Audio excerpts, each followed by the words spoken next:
যারা এই ধরনের ঝামেলা করবে তাদেরকে একই রকম উত্তর দিতে হবে। তার জন্য প্রস্তুত থাকো, ৮-১০ জন একসঙ্গে থাকো। সেই জায়গায় সত্যি তো কোনো আলোচনার দরকারই নেই। তো তৃণমূল কংগ্রেসের লোককে পুড়িয়েছে, তৃণমূল কংগ্রেসের লোককে মেরেছে, তাহলে সিপিএম এর তামান্নাকে মারবে না কেন? তো আর তৃণমূল রাজত্বে তো ভোট টোট হয় না, দাঁড়াতেই হয় না। অরূপবাবু বা অর্ণববাবু সিপিএম এর সম্পর্কে যতটা খবর রাখেন, সিপিএম এর লোকদের আমরা খুঁজে বার করেছি। 2022-এও তো বোধহয় কয়েকদিন পর দেখা যাবে সিপিএম এরই লোক। এবং সিপিএম এর নেতাদের সম্বন্ধে আজকে যা জানলাম আর কি, মানে আমি ভাবছিলাম যে এরপর সিপিএম এর নেতাদের সঙ্গে কথা বলা যাবে কিনা, অরূপবাবু যা বললেন। নমস্কার, চলবে রণজিতে আপনাদের সবাইকে স্বাগত। আশা করি সবাই ভালো আছেন। এই ছোট্ট একটু ট্রেলার দেখালাম, পুরোটা দেখাবো। দেখুন, শুভময় মৈত্রের বক্তব্য এর আগেও শুনেছেন আপনারা, আমি শুনিয়েছি, এটাও শুনবেন। যেন মনে হলো এই প্রথম দেখলাম শুভময় মৈত্র পারলে সামনে এই তৃণমূলের প্রধান যারা, তাদের যেন নাক মুখ ফাটিয়ে দেন, ভিতর থেকে যেন সেই তাগিদ আসছে। এত অরাজকতা দেখছে, এই ধর্ষণ, খুন, এই রকম অবস্থা ভাবতে পারেননি এই সংবেদনশীল অধ্যাপক। মুষ্টিবদ্ধ হাত যেন সমস্ত কিছু ভেঙে চুরে দেয়। তৃণমূলের রত্নরা চারিদিকেই খুন, রাহাজানি, এই ধর্ষণ, এ সমস্ত ঘটালেই সিপিএমের একটা কিছু না কিছু উল্লেখ করে সেগুলো জাস্টিফিকেশান আনে। এবং সেটা কি ভঙ্গিমায় এই শুভময় মৈত্র দিলেন একটু দেখুন। সবাই হয়তো ভাববেন তিনি একজন সিপিএমের ডাকসাইটের নেতা, আদতে তো তার না। আসলে এই সময়টায় চলে আসছে সিপিআইএম আমলের সময়ের সেই তুলনামূলক আলোচনা, এবং সবাই বুঝছে যে সিপিআইএম কীরকম ছিল আর এই সময় এই তৃণমূল তার আমলে কী অরাজক অবস্থা নামিয়ে এনেছে। একই সাথে সুমনের কাজ একেবারে নিরবচ্ছিন্নভাবে করে যাচ্ছে। দুর্দান্ত এই সমস্ত ঘটনা যেভাবে বিশ্লেষণ করছে অন্য কোনো চ্যানেল এই মুহূর্তে করছে না। দেখুন সম্পূর্ণ প্রতিবেদনটি, যদি ভালো লাগে লাইক শেয়ার করে অনেক মানুষের মধ্যে পৌঁছে দেবেন। ধন্যবাদ। এই প্রশ্ন বারবার তুলেছে এবং ইন্টারেস্টিংলি অভয়া কাণ্ডের পর স্বয়ং মুখ্যমন্ত্রী 2024 সালের 26শে সেপ্টেম্বর রোগী কল্যাণ সমিতি নিয়ে এই রকম, আমি জানি না তার রূপায়ণ কি হয়েছে, এই রকম একটা মডেল বলেছিলেন যে রোগী কল্যাণ সমিতি তিনি ভেঙে দেবেন, পুরোটা ভেঙে দেবেন, প্রিন্সিপালরা রোগী কল্যাণ সমিতির চেয়ারম্যান হবেন, রাজনীতিবিদরা নয়। আবার বলছি, 2024-এর 26শে সেপ্টেম্বর রোগী কল্যাণ সমিতির বিষয়ে মুখ্যমন্ত্রী বলেন, কোট আনকোট, রোগী কল্যাণ সমিতি যেটা আমি বলেছিলাম ভেঙে দেওয়া হবে, পুরো ভেঙে দিয়েছি, প্রিন্সিপালরা এখন থেকে রোগী কল্যাণ সমিতির চেয়ারম্যান হবেন। আমি বলছি খুব স্পষ্ট করে, যদি এই মডেলটা শিক্ষাক্ষেত্রে ফলোড হতো, স্বাস্থ্যক্ষেত্রে ফলোড হয়েছে কিনা আমি জানি না, কিন্তু মুখ্যমন্ত্রী বলছেন হয়েছে, তাহলে কিন্তু অনেকটা চেঞ্জ হতো। পাশাপাশি বার্তা, আমি বলছি মাঝদিয়া থেকে শুরু করে সর্বত্র যদি এই বার্তা যেত যে শিক্ষাক্ষেত্রে যদি ঘটনা ঘটে, এই সরকার রেয়াত করে না। দলের হতে পারে, বিরোধীরা হতে পারে, কিন্তু যদি অধ্যাপকের গায়ে হাত ওঠে, অধ্যক্ষকে ঘাড় ধাক্কা দেয় ছাত্ররা, এই স্পর্ধা তাদের হয়, তাহলে এই সরকার কড়া এবং কঠোর ব্যবস্থা নেয়, কোনো রং না দেখে ব্যবস্থা নেয়। সেই প্রবাদ তো হয়ে গেছিল জেল আর জেল, অর্থাৎ শাসক দলের হলে বেল পাবে আর বিরোধী দলের হলে জেলে যাবে একই অপরাধে। সেই দিন যদি কড়া বার্তাটা দেয়া যেত যে শিক্ষাক্ষেত্রে কোনো কিছু ঘটলে মুখ্যমন্ত্রী ছোট ঘটনা বলবেন না, বাচ্চারা করে ফেলেছে বলবেন না, কঠোর ব্যবস্থা নেন, তাহলে এই 14 বছরের ছবিটা কিন্তু পাল্টাতে পারত। আবার বলছি, রায়গঞ্জে বেল আর মাঝদিয়ায় জেল, সেদিন যদি এই দ্বিচারিতা না হতো, তাহলে আজকের শিক্ষা ব্যবস্থা, হয়তো আইন শৃঙ্খলার দিকটা এর থেকে ভালো হতে পারত। দেখুন, আমার পরের বক্তা অধ্যাপক অর্ণব সাহার কাছে যাওয়ার আগে আমি বলে নিই, একদম শুরুতে লিখছে যে তাকে গার্লস সেক্রেটারি করা হয়েছে, তার বিনিময়ে ভাবটা এরকম যেন সে অত্যাচার করবে, তোমায় গার্লস সেক্রেটারি করে দিলাম, তোমায় আমি বিয়ে করব। মানে তুমি প্রায় এই ধরনের একটা মনোভাব যে আমার সম্পত্তি আমি ভোগ করবো, আমি তো গার্লস সেক্রেটারি করে দিলাম, এইটা আমি মালিক, এইটা হচ্ছে রাজনৈতিক ক্ষমতার ভাষা। মানবেন কিনা জানি না শুভময়।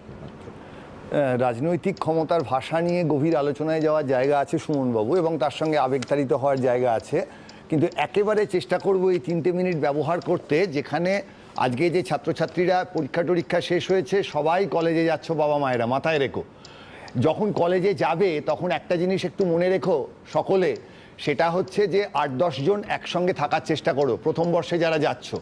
2, রাজনৈতিক দলের নেতানেত্রীদের যতটা সম্ভব এড়িয়ে চলার চেষ্টা করো। রাজনীতি করতে হবে মানুষকে, কিন্তু আপাতত পশ্চিমবঙ্গের কলেজে যখন যাবে বাবা মায়েরা, তখন কিন্তু প্রথম দিনই তৃণমূল, সিপিএম, বিজেপি, কংগ্রেস কোথাও যেও না। আমি একটু থামালাম। দেখুন, শুভময় মৈত্রের এই বক্তব্য থেকে আপনাদের নিশ্চিতভাবে বুঝে নিতে অসুবিধা হওয়ার কথা নয়। তিনি হয়তো এখানে আপনারা বলতেই পারেন যে কংগ্রেস, সিপিএম, বিজেপি, তৃণমূল সবার নামে উল্লেখ করেছেন, উল্লেখ করেছেন, আসলে অ্যালিগরিক্যালি উল্লেখ করেছেন, এবং এই সময়টা ডিনোট করবার জন্য যে তৃণমূল কংগ্রেস কতটা হিংস্র, এইভাবে প্রতিদিন ইজ্জত নিচ্ছে, প্রত্যেক দিন দুর্নীতিতে একেবারে আগা পাঁচতলা এরা মিশে গেছে। সুতরাং এদের থেকে বাঁচো, কারণ এই সময় অন্য দলের শরণাপন্ন হলে এদের সাথে প্রশাসন আছে, এদের সাথে সরকার আছে, এরা একেবারে বেআব্রু হয়ে গেছে এদের এই নক্কারজনক ভূমিকা। সুতরাং আগে নিজের প্রাণ বাঁচাও, তারপরে রাজনীতি করার কথা তিনি বলেছেন, দ্ব্যর্থহীন ভাষায় বলেছেন রাজনীতি করতে হবে, কিন্তু এই সময়টায় নয়। এই সময় হিংস্র তৃণমূল। এই সময়ে কেউ ভাবতে পারে যে তৃণমূল ছাড়া অন্য কোনো দলের শরণাপন্ন হবে? তৃণমূল যেখানে এই মনোজিৎ মিশ্রদের প্রত্যেকটা জায়গায় পুষছে, এরা হাজার হাজার কোটি টাকা তুলে দিচ্ছে। সুতরাং এদের থেকে সাবধান হওয়া। এর থেকে আর বড় লজ্জা মমতার বন্দ্যোপাধ্যায়ের এই সরকারকে কষিয়ে থাপ্পড় ছাড়া আর কি বলতে পারেন বলুন তো? এর পরেরটা শুনুন। কিন্তু আপাতত পশ্চিমবঙ্গের কলেজে যখন যাবে বাবা মায়েরা, তখন কিন্তু প্রথম দিনই তৃণমূল, সিপিএম, বিজেপি, কংগ্রেস কোথাও যেও না। আগে নিজেরা নিজেদের পড়াশোনাটা বুঝে নাও এবং 8-10 জন মিলে একসঙ্গে থাকো।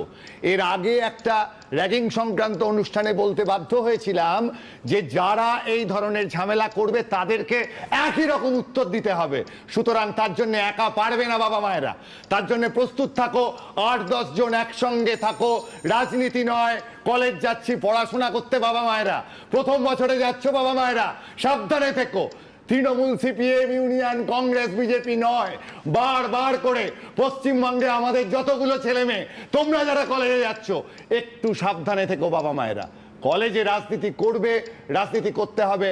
নতুন দিনের স্বপ্ন আমরা দেখি, যেখানে তোমাদের মধ্যে থেকেই নেতা নেত্রী উঠে আসবে, তোমরা রাজনীতির পড়াশোনা করবে। কিন্তু বাবা মায়েরা, কলেজে যাওয়ার আগে বারবার করে বলছি, সাবধানে থেকো। মনে রেখো যে একজন বাবা এই ধরনের কথা বলে গেছিল কলেজে যাওয়ার আগে, একটুখানি মনে রেখো। আমি একটা যুক্তির কথা ভাবছিলাম, তৃণমূল কংগ্রেস তো বলতেই পারে, বা যে কোনো রাজনৈতিক দল, আমরা যদি নিজের দলের লোককেই মারি, তাদের যদি অত্যাচার করি, অন্য দলের লোকদের করতে পারবো না কেন? ফলে আমরা তো এই প্রমাণটা বারবারই দিয়ে দিচ্ছি। ফলে পশ্চিমবঙ্গ থেকে, যেটা অর্ণববাবু বললেন, উত্তরপ্রদেশ যাব না, সিপিএম আমলে যাব না, এটা আমি বলি স্থান, কাল, পাত্র নিয়ে আর কি, ডাইমেনশন, একটা স্পেসে, একটা টাইমে, সেই জায়গায় সত্যিই তো কোনো আলোচনার দরকারই নেই। তো তৃণমূল কংগ্রেসের লোককে পুড়িয়েছে, তৃণমূল কংগ্রেসের লোককে মেরেছে, তাহলে সিপিএম এর তামান্নাকে মারবে না কেন, তার বাড়ির লোককে? ফলে এই যুক্তি একদম পরিষ্কার, কিন্তু এই যুক্তি নিয়ে কোনো প্রতিবাদের জায়গাই নেই। দুটো প্রশ্ন, একটা রাজস্বী ছটার অনুষ্ঠানে আপনাদের বলেছে যে বারবার অপরাধ করে লোকে ছাড়া পেয়ে যাচ্ছে, এটা হলে তো অপরাধ প্রবণতা বাড়বেই। আর দ্বিতীয়ত শতরূপ বলেছে, আপনিও বলেছেন, কলেজে নির্বাচন হয় না, নির্বাচনে জিতলেই ধোয়া তুলসী পাতা হয় এমন নয়, কিন্তু মাস সার্টিফিকেশন থাকে যে এই লোকটা নির্বাচনে দাঁড়িয়েছে। এদের তো আর তৃণমূল রাজত্বে তো ভোট টোট হয় না, দাঁড়াতেই হয় না এখন। এবং এর সঙ্গে মাথায় রাখতে হবে 2026-এ কিন্তু তৃণমূল জেতার সম্ভাবনা যথেষ্ট বেশি, লক্ষ্মীর ভান্ডার টান্ডার করে, এবং ভোটের যেভাবে ভাগ আছে হিন্দু মুসলিম আছে। আরেকবার থামালাম, বিরক্ত হবেন না। অধ্যাপক শুভময় মৈত্র যে ইঙ্গিতপূর্ণ বক্তব্যটি রাখলেন, একেবারে প্রণিধানযোগ্য। দেখুন, এই সময় এই সরকার সবাইকে গরিব রেখে কোনো কর্মসংস্থানের সুযোগ না করে শুধুমাত্র ওই স্ত্রী সাথী ভান্ডার এগুলো দিয়ে ভোটটা কিনছে, আখেরে উন্নয়নের, উন্নতির কোনো ধারে পাশে যাচ্ছে না। আরেকটা বললেন যে হিন্দু মুসলমানের ভোট বিভাজন, এবং এটাই হতে যাচ্ছে। এটার ফলেই আপনারা কালীগঞ্জেও দেখলেন, আরও ভবিষ্যতের যে নির্বাচন হতে যাচ্ছে সেখানেও দেখবেন এই হিন্দু মুসলমানের বিভাজনে যে কিছু পাবে সিপিএম, কিছু পাবে বিজেপি, মাঝখান থেকে হৈ হৈ করে আরও বেশি মার্জিনে জিতে যাবে তৃণমূল। আপনাদের এটা একটু বুঝতে হবে কি ইঙ্গিত করা হচ্ছে। শুনুন তারপরে কি বলছেন। তাহলে আমরা কি করব? আমাদের প্রথম দাবি হচ্ছে অরূপবাবু এবং অর্ণববাবুর কাছে, আপনারা রাজনৈতিক না হলেও আমাদের প্রতিনিধি। আমার আপনাদের সঙ্গে কথা বলে যা মনে হয় যে আমিও আপনাদের মতনই কথা বলি, আপনাদের মতন করেই ভাবি। ফলে অরূপবাবু বা অর্ণববাবু সিপিএম এর সম্পর্কে যতটা খবর রাখেন, তাদের নেতাদের সম্বন্ধে, এবং সঠিক রাজনীতি করেন বিরোধীদের সম্বন্ধে রাখতেই হবে। আপনাদের দলের মধ্যে আপনাদের কাছে আবেদন থাকবে, এই ধরনের মানুষদের একটা লিস্ট যদি আগের থেকে করে রাখতে পারেন, এবং যদি ওয়ার্কশপ করে তাদের বুঝিয়ে দেন যে এই ধরনের ঘটনা যাতে বেশি না আটা হয়। এটা তো তৃণমূল কংগ্রেস তো একটা রাজনৈতিক দল ভারতের মধ্যে, ফলে তারা তাদের দলে এ ধরনের স্কুল ওয়ার্কশপ করতেই পারে এবং করে বলতে পারে যে এরকম করবেন না। সিপিএম এর লোকদের আমরা খুঁজে বার করেছি, এই যে এই লোকটা তো তৃণমূলের নয়, তো 2022-এর এও তো বোধহয় কয়েকদিন পর দেখা যাবে সিপিএম এরই লোক। এবং সিপিএম এর নেতাদের সম্বন্ধে আজকে যা জানলাম আর কি, মানে আমি ভাবছিলাম যে এরপর সিপিএম এর নেতাদের সঙ্গে কথা বলা যাবে কিনা, অরূপবাবু যা বললেন। এর পরেও বলে দিতে হবে যে এই শুভময় মৈত্ররা সিপিএম এর হয়ে কথা বলছে না। পরিষ্কার সিপিএম আমলটা সামনে আসছে। এই তৃণমূল কংগ্রেসের যে দুর্বৃত্ত, যে দুর্বৃত্তায়ন চারিদিকে, যেভাবে বদমাইশগুলো এইভাবে ধর্ষণ, খুন, রাহাজানি প্রত্যেকটা জিনিসে একেবারে বারবারন্ত দেখাচ্ছে, এটা সিপিএমের আমলে কেউ কখনো ভাবতে পারেনি। বিক্ষিপ্তভাবে কিছু ঘটনা ঘটেছে কিন্তু সেগুলোর কড়া মোকাবেলা হয়েছে। সুতরাং এইগুলো নিশ্চিতভাবে সামনে আসা দরকার। ছিলাম যে এরপর সিপিএম এর নেতাদের সঙ্গে কথা বলা যাবে কিনা, অরূপবাবু যা বললেন।